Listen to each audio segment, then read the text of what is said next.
हमने बहुत बार सुना होगा लोगों को बोलते हुए कि अच्छे लोगों के साथ हमेशा बुरा होता है और ज़्यादा अच्छा नहीं बनना चाहिए बिकॉज़ लोग फ़ायदा उठाते हैं। अगर आप अपने आप को बहुत ही अच्छा इंसान समझते हो और अगर आपको लगता है आपके साथ हमेशा बुरा ही होता हुआ आ रहा है एंड लोग हमेशा आपका फ़ायदा उठाते हैं, लोग आपको मैनिपुलेट करते हैं, लोग आपका बुरा चाहते हैं, बुरा सोचते हैं और आपको हमेशा हर्ट कर। हाँ, तो पहले ही दिमाग से ये चीज़ निकाल लो। तुमको सच में लगता है कि तुम इतना इम्पोर्टेंट है कि लोग तुम्हारे बारे में सोच रहे हैं कि अरे उठ गया स्टार्ट कीजिए, इसको इसको डांटना स्टार्ट कीजिए, इसके पीछे प्लान जो हम लोग कल 2-4 पेज लिखे हैं कि कैसे इसको हम बदमाशी करके इसको हमेशा परेशान करते रहे। तुमको सच में लगता है कि लोग तुमको टारगेट कर रहा है?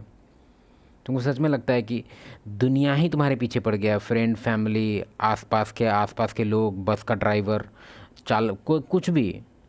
तुमको जनरली इन जनरल तुम्हारा हमेशा भाव ऐसा रहता है कि लोग तुमको परेशान करते रहते हैं। तुमको कभी अपने आप पे उंगली उठाने का मन किया कि हो सकता है कि मेरे ही अंदर कुछ प्रॉब्लम है, हम ही कुछ ऐसा वाइब क्रिएट कर दे रहे हैं, मेरे ही अंदर कुछ ना कुछ डिफरेंट क्वालिटीज़ हैं जिसको लेके लोग मजबूर हो जाते हैं उस चीज़ को पनिश करने के लिए।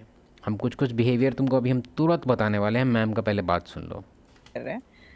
तो give me little bit of your time, ये वीडियो को लास्ट तक देखना and I will tell you how आप अच्छे इंसान होते हुए भी यू कैन मेक श्योर कि कोई आपका फ़ायदा ना उठाए। अच्छा अच्छा इंसान क्या होता है?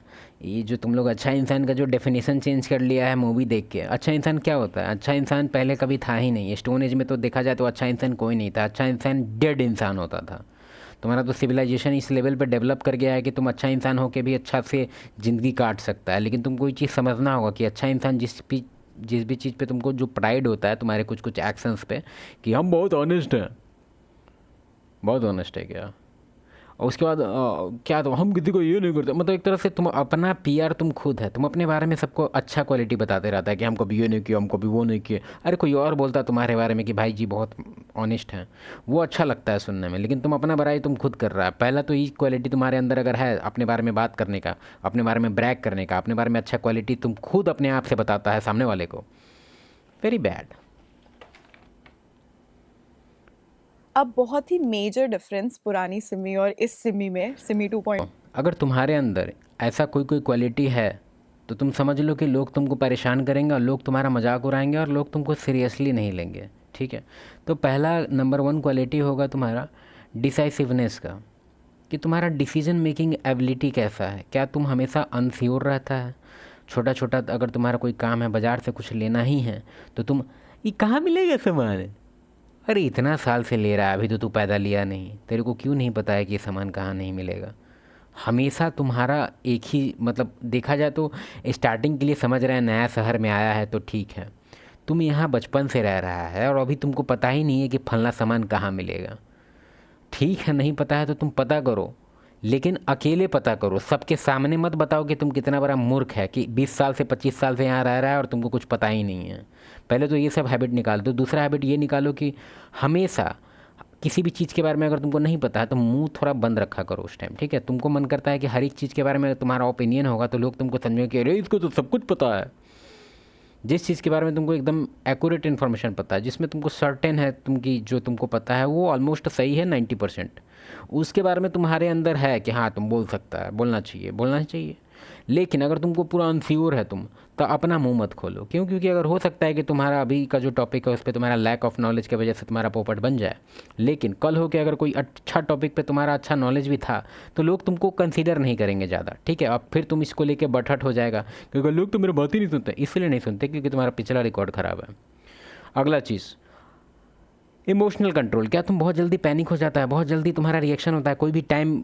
अगर जैसे कि फॉर एग्जांपल तुम्हारा कुछ काम है, ट्रैफिक में फंस गया, इमोशनल आउटबर्स्ट स्टार्ट, बहुत लेके पे कर रहे हैं, हटो ना हमको जल्दी लेट हो रहा है। अबे ठीक है, लेट हो गया तो तुम्हारा ही गलती था।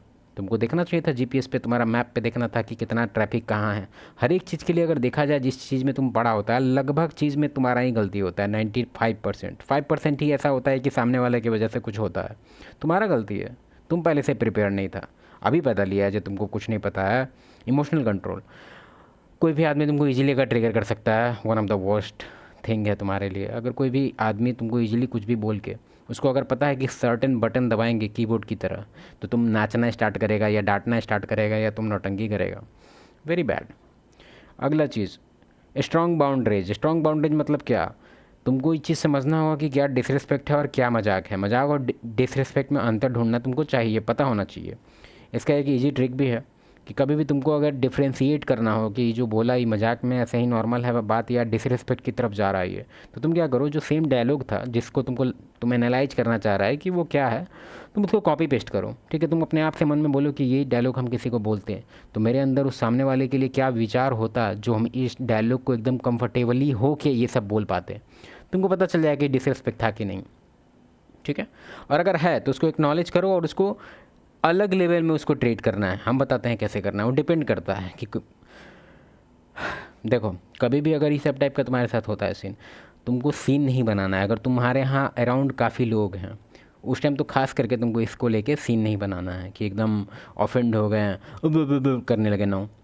नहीं, तुम जो बोला है अगर तुमको सच में लगता है कि काफ़ी सीरियस था ये चीज़, तो तुम उसको बाद में टोक सकता है कि भाई वो जो तुम बोला ये वो पसंद नहीं है। उसको वो डिफेंड करेगा, नहीं नहीं नहीं यार ये तो मैं से बोलती है, नहीं यार ठीक है अच्छा हम समझ रहे हैं भाई तू अच्छा से बोला कोई बात नहीं है, वो सबके लिए कोई चलता है, बस हमको अच्छा नहीं लगा यार ये सब।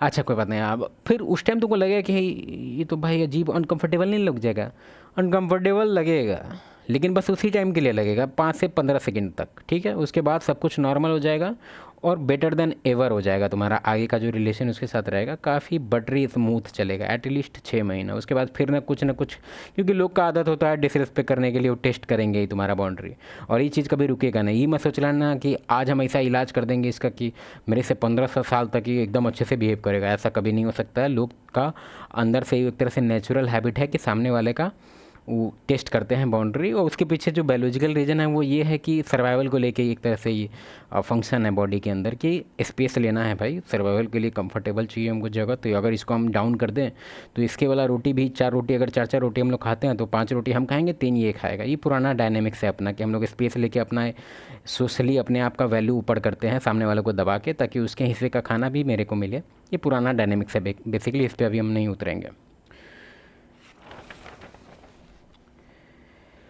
Mysterious presence, not over sharing, letting action speak. तुम्हारे अंदर बहुत सारा प्लान्स वगैरह को लेके, future plans, business plan and all that kind of thing.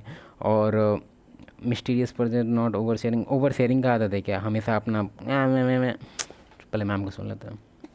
Boundaries का डिफरेंस है। मैं ज़्यादा बाउंड्रीज वगैरह के बारे में सोचती नहीं थी। मुझे लगता था कि मेरी बाउंड्रीज हैं, बट मैं वो बाउंड्रीज को कभी ना जब टाइम आता था, जब मौका आता था कि हाँ भाई अब तो मुझे बाउंड्रीज दिखानी है ना, यही तो मौका है कि मैं बताऊं किसी को कि ये बंदा मेरी बाउंड्री ब्रीच कर रहा है, तो अब मुझे स्टैंड लेना चाहिए, तब मुझे बताना चाहिए कि मेरी बाउंड्रीज है।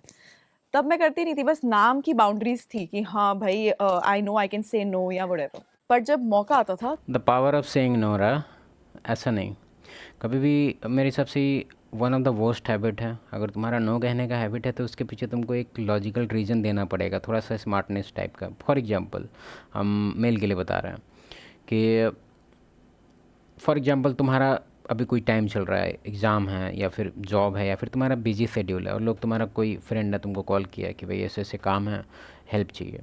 तुम कहेगा नो, रख दिया फ़ोन। जस्ट इमेजिन, तुमको सच में लगता है कि आगे से वो तुमसे हेल्प मांगेगा, या आगे से अपने आप को ज़्यादातर तुमसे कनेक्टेड फील करेगा, या एक तरह से तुम्हारा जो दोस्ती का जो बॉन्ड है वो एक तरह से हाई लेवल से डिक्रीज करेगा, और तुम बोलेगा नहीं नहीं जाने दो, जो इस तरह से होता है हमको नहीं रखना है साथ, अकेले हो जाएगा तुम। ठीक है, स्मार्ट बनो। क्या करना था तुमको, हम बताते हैं, 1 2 ट्रिक बताते हैं तुमको। एक तो तुम बहाना मारने में थोड़ा सा समझदार हो जाओ।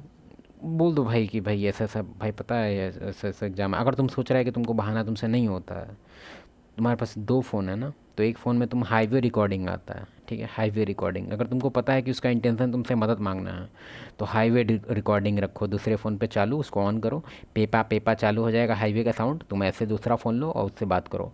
वो जैसे ही बोलेगा कि ऐसे वैसे बात है भाई, ऐसे ऐसे हमको आ जाना यहाँ पे, तो बोलते कि नहीं यार अभी तो हम यहाँ निकल रहे हैं यार, क्या कुछ काम है क्या, मतलब ऐसे करके तुम डील कर सकता है। ठीक है, तुम्हारे लिए ये एक जनरली हम 1-on-1 कोचिंग में बताते हैं वो लोग को जो बहुत ज़्यादा इंट्रोवर्ट होते हैं। ऐसे तो इंट्रोवर्ट वाले को हम बहुत डांटते भी हैं कि इंट्रोवर्ट जैसे क्या होता है बे, कमी ना कहीं का। तो ठीक है, तो ये तुम वीडियो देख लेना मैम का, हम निकलते हैं अभी।